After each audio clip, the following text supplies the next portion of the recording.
吵架。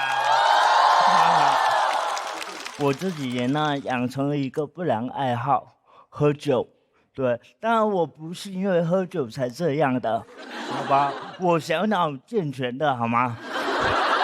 因为前段时间有个营销号拿着我的照片，然后说过量饮酒会导致脑瘫，而且那个照片还是我流口水的照片。我把它发给我的演员朋友，求他们别喝了，一个赛道容不下2个脑瘫。我是上大学才开始学会喝酒的，然后我舍友也夸我酒量真好，喝再多都跟平时一样。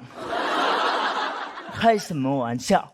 我喝多了比平时更灵活好吗？我真的没有在搞笑，是这样。我这个呢是神经系统的疾病，然后喝多了酒精会麻痹神经，神经就会忘掉自己有病。我上次喝到一半，然后有个酒瓶从桌上掉下来，我2只手没接住，2只脚接住啊。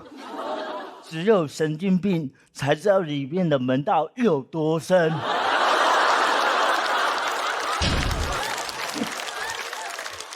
我朋友也惊呆了，他说：“你是不是再多喝点就能把病治好？”我第一次去酒吧是我舍友带我去的，我对酒吧是有刻板印象的。我刚进去还很紧张，总感觉里面的所有人都会打我。然后大概喝了一些酒之后呢，我就完全不知道什么事情了。我们隔壁那个大哥左手臂还缠着石膏，我喝了一些酒之后呢，就跑去跟大哥单挑喝酒。大哥说：“你干嘛的？”我说：“没看出来吗？老子练体育的。”大哥说：“你是不是被铅球砸成这样了？”这些事情呢，都是我舍友第2天告诉我的。他说这都不可怕，最可怕是我摸着大哥的石膏，说本来想跟你玩15-20的，现在只能15-15啦。大哥脸都黑了，问我舍友我是不是在社会上被打成这样了。我爸年轻的时候也特别爱喝酒，喝多了就跟我妈吵架。有一次我记得很清楚，他就是喝多了躺在我们村的村口睡觉。我从镇上回来经过的时候吓到了，回去跟我妈说村口好像死了个人。我妈说可能是你爸。我更震惊了，我说你怎么知道？他说一个小小的心愿。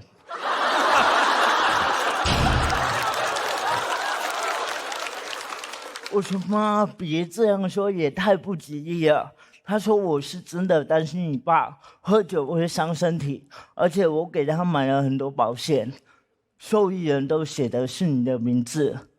从那之后，我跟我爸喝酒都不知道怎么说敬酒词，我不能说恭喜发财，感觉怪怪的，更不敢说爸走一个。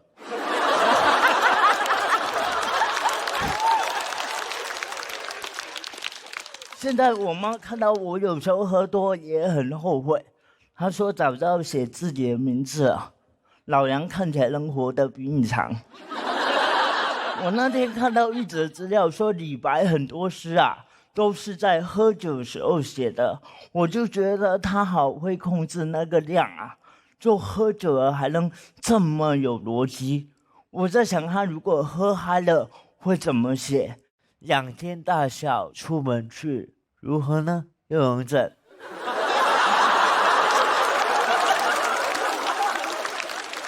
我知道这个梗很尴尬，但是朋友们，你不觉得这样写更显得李白很洒脱吗？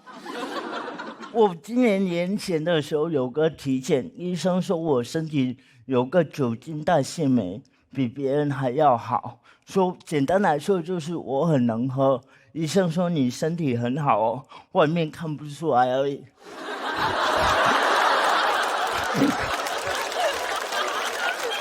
你就感觉上帝为我关上一扇门的同时，给我开了一箱酒。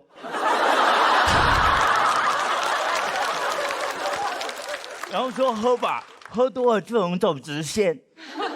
我这2年很少喝多了，我上次喝多是在上海街头跟一个很久不见的朋友边走路边喝，然后喝到实在走不动，就躺在一个马路牙子。我突然理解了那年躺在村口的我爸，这次死了2个人。我很感慨，我觉得长大之后很多事情都变了，我就觉得很感慨。然后我看着我朋友，我说欲买桂花同载酒，终不是少年游。我朋友沉默啊，他说你说的对，我们去买点桂花酒吧。谢谢大家。谢谢小佳，喜欢小佳这段表演的朋友，千万不要忘记为他投票。投票倒计时最后3秒钟，请锁票。再次谢谢小佳。这个也是一个应该是个新鲜的话题吧？你好像之前没跟大家聊过。对，没说过。今天上台前是不是有点，就是包括整个过程中有一点紧，还是？我感觉有一点紧张，但可能是累了啊。其实我还蛮喜欢你聊这个话题的，就是喝酒的这个东西啊，我觉得我能感受到小佳身上的一些侠气。我特别喜欢那句，就是上帝给你关上了一扇门，但是给了你一箱酒。我觉得这个就是心里的那种豪气的感觉，我特别喜欢这个状态。然后我好像还没有跟小佳喝过酒吧？对，我们可以找机会喝一下。OK， 没问题。我是觉得，因为其实我身边好多都是歌手朋友们，平时喜欢喝点酒，但我拍戏的时候我不会喝的，就是我要在现场保证很清醒。但我其实很羡慕那些个能边喝酒就边把事儿干了的人。应该说那个李白，这个作诗，王羲之写这个帖，好多不也都是喝大了之后就怼咕出来的吗？我说人家都能怼咕出来，我怎么怼咕不出来呢？特别羡慕，所以我听到你这我也挺感慨，挺好的。首先我要谢谢小佳啊，我这个化妆间收到了您送的那个书。哦，谢谢马老师，感谢，哎，回去拜读啊。这个，哎呀，尤其是你的这个话题让我有点想念李诞，你知道吗？哦，他还在。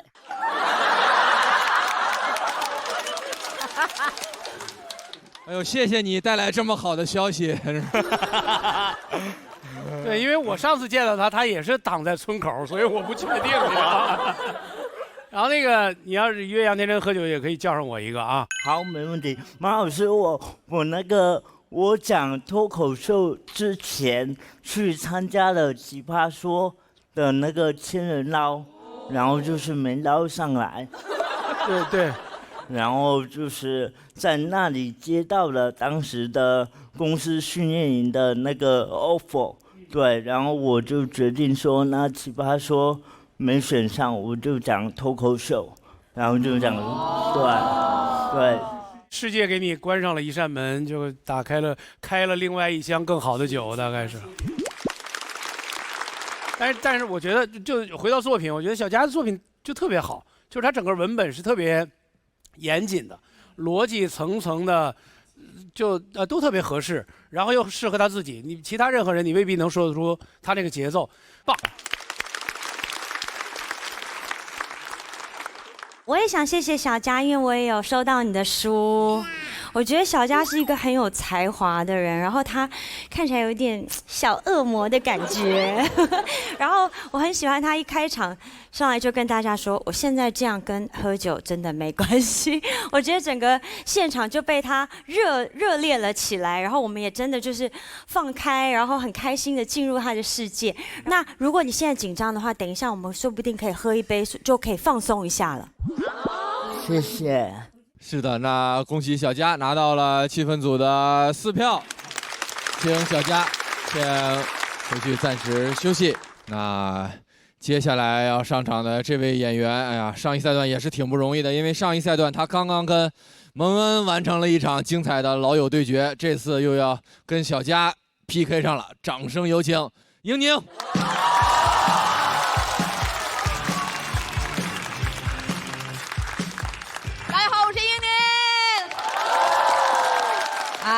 哈哈，我呢是一个东北女人，巧了，我妈也是。她的人生信条就4个字：不服就干。只要我一不服，她就干我。小的时候让我长个儿，让我长个大个儿。跟大家解释一下，我爸就1.69米，我妈1.5米。对，东北不仅有矮人，也有矮人。但是他呢，希望我长到1.75米，每天让我拽单杠。大家现在看出来，我这个个儿还是1.6米，个儿没怎么长，但是我这个胳膊呀，我1.6米的个儿，但我的臂展是1.65米。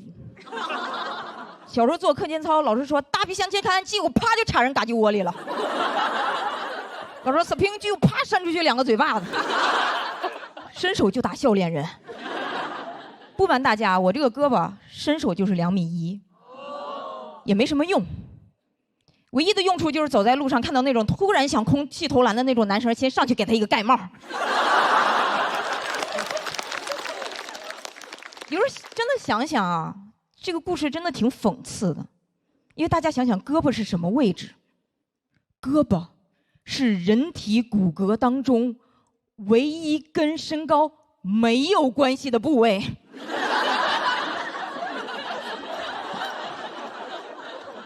但凡当年我练习的是上吊，人虽然死了，但是官方身高是1.62米。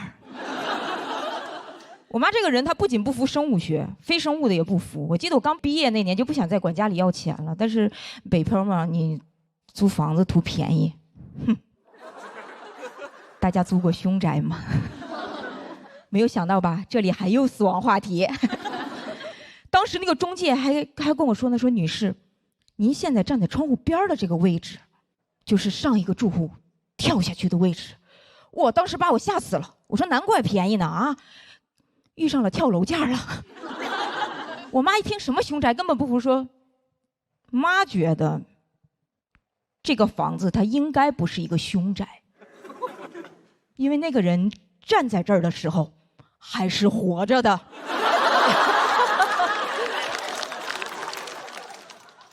1楼才是凶宅呀！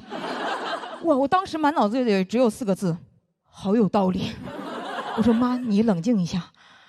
我是说，假如说那个大哥他以后想回家来看看的话，应该不会只回1楼吧？我妈说你放心，他的腿摔坏了，他肯定上不来了。我妈这个人不仅不服鬼神，其实她也不太服一些世俗上的观念。有一年过年呢，其实有一个非常讨厌的亲戚就在酒桌上指着我说你女儿也老大不小了，怎么还不成家呀？我妈说我的女儿她爱怎么活就怎么活。你小时候拽过单杠吗？没有，没有你手伸这么长。但是他会偷偷的跟我说，哎，闺女，妈知道你不想要男人，但是咱能不能要一个孩子？我说什么意思？不让中间商赚差价。我妈这个人，她成长于那种妇女能顶半边天的年代，就是传统中带着一丝激进。她一方面说，你现在趁着年轻呢，你早点生，这样恢复得快。但是另一方面呢，又怕我太懂生孩子。我就跟她说，我说那生孩子是不是意味着得跟男生有亲密接触了呢？我妈说，那种事情咱可不能干啊。我当时想，妈，啥事儿啊？为什么说我妈这个人，她人生有不服输的精神呢？因为前几年，她怀孕了。对，在我妈50岁的时候，她用实际行动教会了我一个道理：什么叫求人不如求己，言传不如身教。然后我当时我也不知道怎么回答她，我总不能说，哎妈，那种事情咱可不能干呀。但是我确实发现我妈妈怀孕之后，我妈和我爸的态度其实不太一样的。我妈每天摸着她那个小腹，在家踱步说：“宝贝，妈妈这辈子对不起你，下辈子你早点来，你争取做第1胎。”我说：“妈妈，我还在这儿呢。”这是我妈给我的感觉，而我爸给我的唯一感觉就是：“老子牛啊！”哇，真的是男人至死是少年呀！有时候我看他俩这个状态，我就觉得3胎这个事儿啊，不应该只鼓励年轻人了，是吧？也把他们拉入到这个阵营来，口号都想好了，就叫与其催自己的孩子生，不如生出自己的孩子。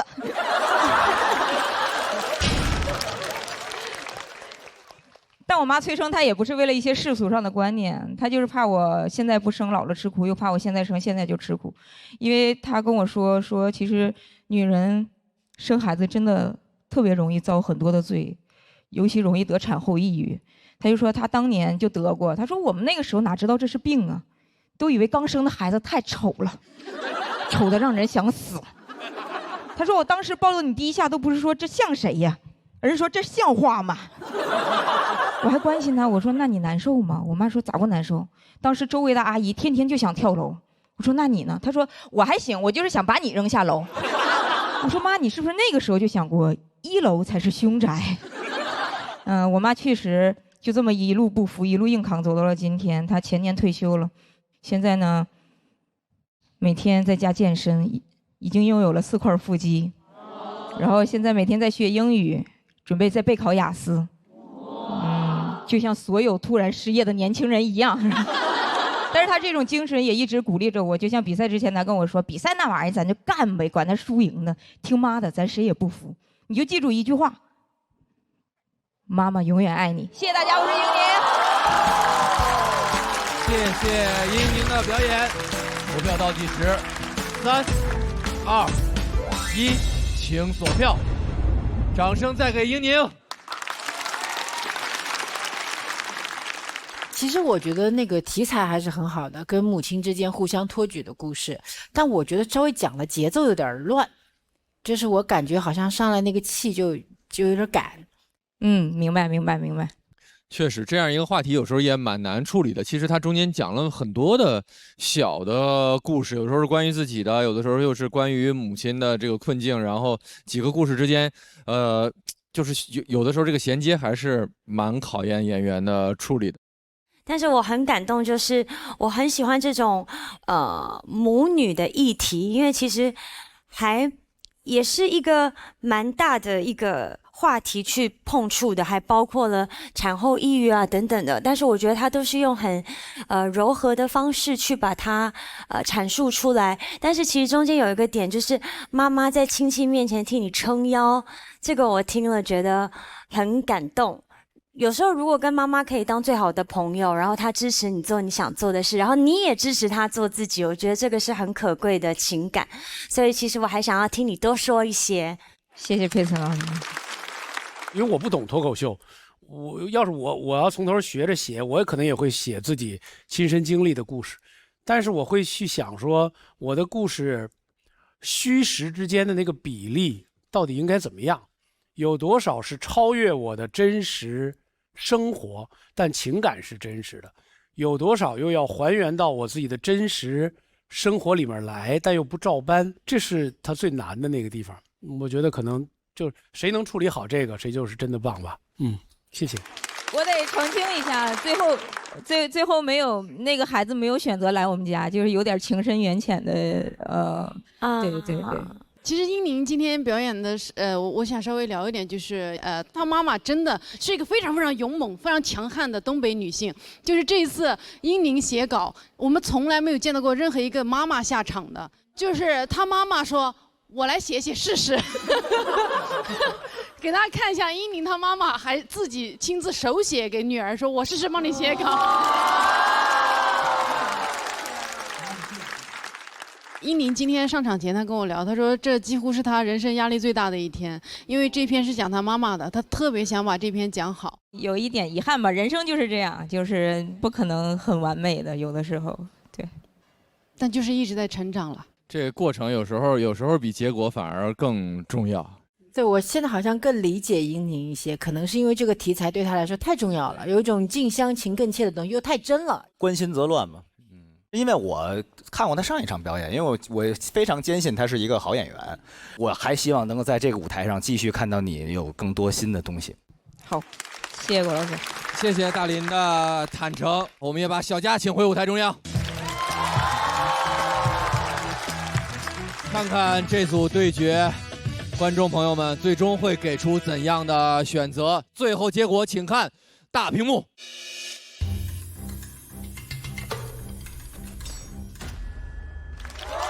哇，很接近，很接近。小佳168票，恭喜小佳成功晋级。160票也是非常优秀的成绩了。那英宁，前往待定区之前，还有什么想和大家说的？那我就当淘汰感言说吧。本来想走得远一点，然后但是我觉得如果这篇讲得好一点的话，可能自己的人生不会留太多的遗憾。然后但是如果是最后一篇是这个收尾的话，已经很好，加油，很好。是，我觉得那就妈妈我爱你。大家记得去线下看英宁的演出啊，在加拿大也有英宁的演出。谢谢英宁。哎呦，走了。我只能说，这个舞台，包括所有的脱口秀的舞台，就是去留留，来来回回。好在脱口秀是一个能做很长时间的职业。